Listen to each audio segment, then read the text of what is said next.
Congratulations to Pa. Thank you very much for that very impressive speech. We actually brought the IGA board. I'm the representative of the International Geothermal Association.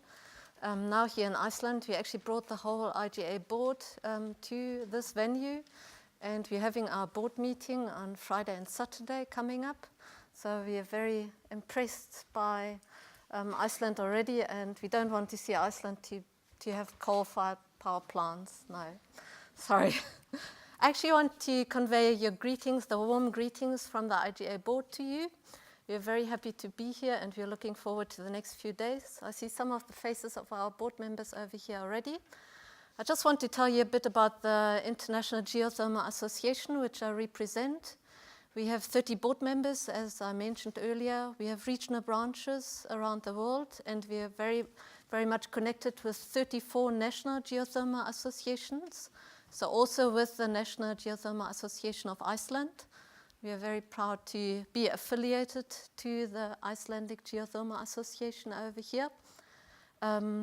We also have very good international partnerships with UN entities, with the World Bank. We also attended the World Bank GGDP Roundtable number 3, which took place over here for the last 2 days. So you see we're connected. We're also a partner of ARENA in the Global Geothermal Alliance. So we're also applying for observer status at the moment with the Green Climate Fund, which is supposed to provide a lot of financing for geothermal projects as well. So this just the IGA in a nutshell. We provide advisory services. We are responding to questions which come into our email and to our Outlook system on a daily basis.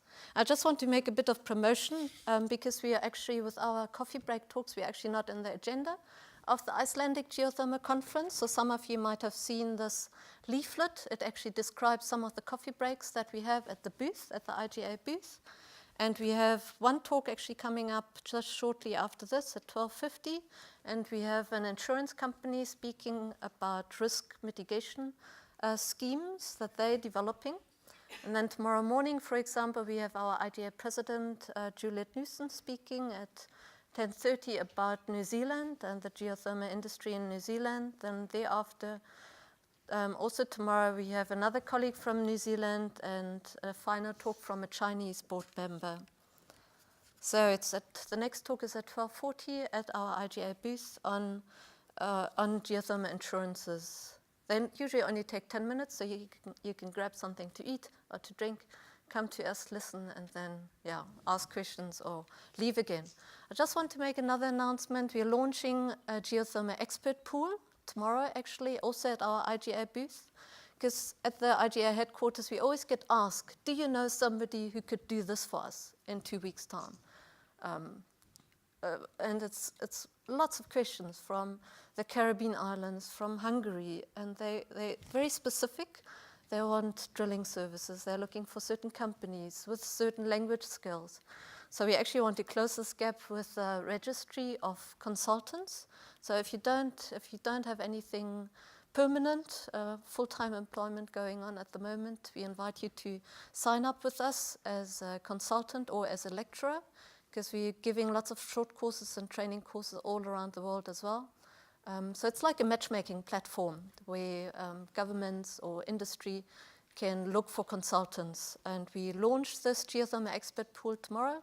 This is a bookmark which we developed to assign this. But now I'm actually here to talk about the IGA at the Conference of the Parties. We attended the COP event in Paris last year in December at Le Bourget. And I just want to, with this presentation, I want to give you an insight into what we think the IGA role is and what we think the COP and the climate negotiations are going to change the geothermal sector, or how they're going to have an impact on the geothermal sector, and how we can, on the other side, contribute to climate change matters. So this gives you an overview. Some of you have been in the opening session this morning. We've heard something about the Earth Day and the signing of the agreements last Friday, actually, which took place at the UN headquarters in New York. 175 countries actually signed the agreement. 195 countries approved it in Paris. And of these, 175 countries have signed the agreement already, not yet ratified. The ratification process comes afterwards. But over here, you can see the road to the road after Paris. This is actually the Ban Ki-moon and the President of France and the UNFCCC negotiators. After they've finished the agreement, and over here you can see the signing ceremony at the UN headquarters last Friday, also together with Leonardo DiCaprio, and a total number of over 150 state representatives were there as well. Yeah, it was very prominently placed at the United Nations headquarters with music and children from all around the world as well. So earlier on I asked what does the IGA do and what is our role with the conference of the parties and the climate change stuff, and can we have an impact actually on the climate change negotiations? So what did we actually physically do at the COP event in Paris? We usually always have a site event where geothermal is one of the topics that we deal with. We have a site event together with the other renewable energy associations, and these include the Wind Association, the Global Hydropower Association, the Solar Energy Association, and the Biomass Association. So with this expertise from the different renewable energy technologies, we talking about a symphony of renewables where the different technologies can work together and convey the message of a symphony, that different aspects of different technologies can be operational either in one project or on a country basis, like for example in Iceland. We always take the example of Iceland as well. Our colleagues from the hydropower associations, they always mention that hydropower is quite important for Iceland as well as geothermal. So on a country basis, we're explaining the importance of the different renewables working together. You can see the flyer that we produced for that event. We had about 70 or 80 participants. It changed during the course of the session that we organized on the 7th of December. And to give you a bit of a background on this alliance of renewable energy entities, we were created in 2004 when there was not much awareness about renewables. Now there's other players as well, but we were created in 2004 to actually to bridge the gap between policymakers and to raise an awareness with them what renewables are, because it was still very much in the early days. Now we're actually in a new definition of our brand of the REN Alliance, because we see that many players are on the market and we need to identify what is our key asset as REN Alliance working together. So the session topics was case studies showing cities, countries and regions where renewable energy technologies are working together. And we actually, after listening to the state ministers and going into the plenaries and listening to some of the working groups, we actually came to the conclusion that it's not the technology that's missing. It's actually the policymakers setting up the regulatory frameworks and the institutional setups that's lacking at the moment, because financing is there. The Green Climate Fund was especially established to bridge the financing problem. So our conclusion was that technology solutions for 100% renewable energy future are there, finance is there, renewable resources are there as well. It's only the regulatory and institutional setup only, which is the major barrier for renewables to take over. This is one of the case studies that I usually present, where I present a hybrid plant where geothermal and solar PV work together in Stillwater. There's other hybrid plants in other parts of the world. This one is by Enel. Enel has another one in Tuscany, actually, where geothermal works together with biomass. These are the details on that project in Nevada. And then I want to tell you as well where else was geothermal mentioned at the COP. I only attended 2 days actually, but I looked through the whole program and I checked, okay, where does geothermal play a role? And it was obviously mentioned by the state ministers, by our geothermal countries.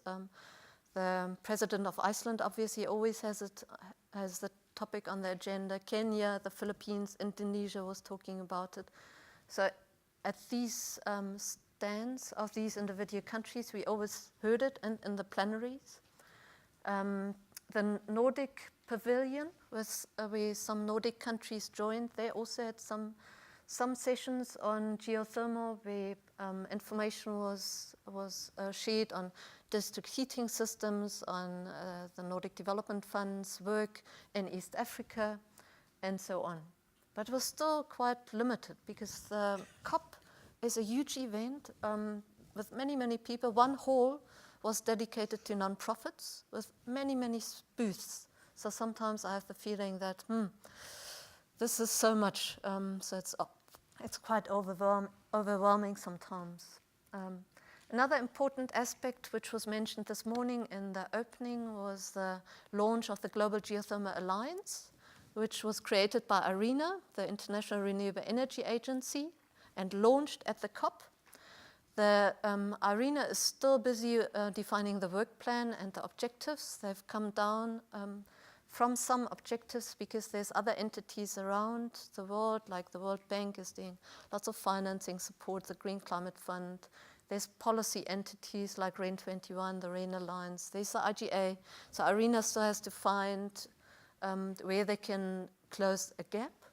But the global aims are to address policy and investment challenges, to help create conditions for a more rapid expansion of geothermal, to overcome existing barriers, and to overcome knowledge gaps. Adnan Amin is actually over here as well, and he's going to close the conference tomorrow. Over here we can actually see your president. Actually quite happy to have him. I can say from an international perspective, because he's a real good man when it comes to geothermal, and sometimes we really need these guys standing up there in the front. And yeah, it's really worth to attend the closing session and to listen to the president. I really like it. So yeah, just talking about some further achievements. This COP was different from the others because renewables took a really leading role. Renewables were mentioned all the time, and the awareness really reached the people that the costs have come down dramatically over the last years. Politics is essential. People understand this as well now after Paris. And you must have, or you probably heard about the intended national determined contributions. These are the pledges which the countries submitted, and where they defined their national targets, what they wanted to achieve on a 5-year period. And this is actually monitored internationally. So if a certain country doesn't comply with these INDCs, the pledges that they submitted, then probably everybody's going to go, So I see this as an incentive that countries will aim to comply with the pledges that they have submitted prior to the COP. So this is also a bottom-up approach, which you haven't really seen like this in previous COP events. And then also the financing. Financing has been talked about a lot at this COP as well. These are just some articles which I want to show you regarding the achievements. It was agreed that the average temperature, global temperature, wants to be held well below a 2-degree target. Another aspect is that the global peaking of greenhouse gases shall peak as soon as possible and go down after that. And this transparency, a regular communication tool in updating the national pledges. That's also a very important component of the Paris Agreement. These are some other achievements which were gained. And I also need to highlight this because I'm not only looking at the positive stuff that came out of the COP, but I must also make you aware of what aspects are still ongoing. And when we look at the pledges coming from the countries, it's still not enough. If we would accept the pledges, we would still emit 1/3 more than the 2-degree target. Then I just want to emphasize the 5-year reporting, which is taking up. And I want to emphasize that financing, that this is being addressed as well. And I want to emphasize the alliances and the initiatives which were started at this COP. So these are a lot of motivating, very vital, vibrant movements. It's a momentum that was created in Paris. And we can see that the momentum is being carried onwards to the 22nd of April, to last week, when lots of state ministers and presidents gathered at the UN headquarters together with Ban Ki-moon and all the others to sign this agreement. So as alliances, we have, for example, the Global Alliance for Buildings and Construction. These are 60 groups, 16 countries. A new initiative in Africa evolved. The International Solar Alliance was started. Divest for Paris was started. So these are just a few of the alliances and initiatives which were launched at the COP. I spoke about the national pledges from over 170 countries. That's where we are at the moment. These are the current INDCs which were submitted. And still, as I said, it's still too much. We are not going to go below the 2-degree target. The countries still have to do more. The 2-degree pathway is this way. If we don't do any actions, we're going to reach 4.5 degrees of a temperature increase and more.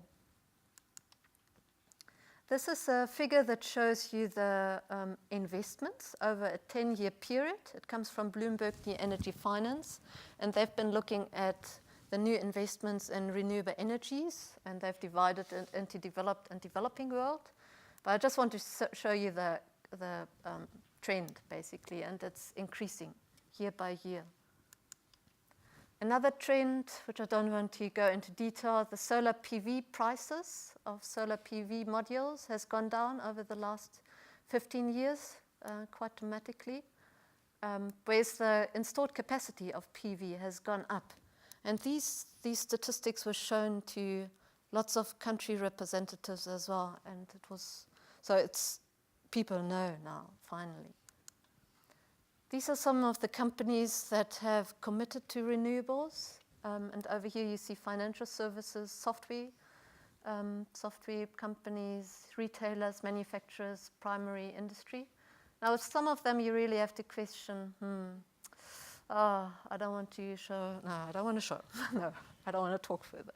But some of these are a bit, they could do more, as you probably know, but they're not going as far as they could go, but they committed in a way. This is almost my last slide, just before the lunch break and prior to you going off on field trips and maybe stop by our booth to listen to the geothermal insurance scheme. Why do I think COPs are important for the geothermal sector? I think it's very important because the president of Iceland, the president of Kenya, they all go up, speak to the 190 countries. They speak about geothermal. This is really important to raise the awareness and to get the momentum going about geothermal energy. Because after the COP, I see reactions in my email inbox. I see questions from all kinds of countries getting interested in this and asking lots of questions, very diverse questions. So I see that people have gone there, or they have the task now to look into this. And so I think it's very important that the COPs take place because of this media presence. It creates political momentum, and it's a huge media event. So it's an opportunity to raise awareness and to stimulate discussions on national levels. I get requests from strange countries which I've sometimes not even heard of, And they're asking me, what do you know about our geothermal potential? And then I go and investigate and check. This is just another graph which I showed you earlier. This is where we want to go, the 2-degree target. And these are other proposals, but they're far too high. And it's business as usual. So then, this is my last slide. And I was asking us at the IGA as well, why do we go to the COPs and what is our function there? And do we want to continue this? And I think it's very important that the IGA is there for advocacy and for other topics, because we're representing the geothermal sector. The other events at the Nordic Pavilion and the country, on the country level, these are very, very important as well. But we also represent the IGA membership and the geothermal sector, so we can contribute with press releases and side events and with our presence over there, even though it's always very limited. We usually go there for 1 or 2 days, and we make appointments according to our schedules. It's also important because of partnerships. On the right-hand side, I show you with whom we work together at the moment on an international level. The IGA has the UN observer status, so we have the mandate to approach UN entities, the Green Climate Fund, IRENA and other entities, UNEP, and bring our topic to them. We also work with RAIN 21 on policy issues.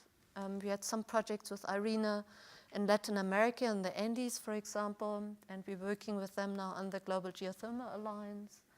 We had projects with the IFC and the World Bank, so the COP events are very important to us to create new ideas and develop new ideas with the representatives of other entities to start new projects.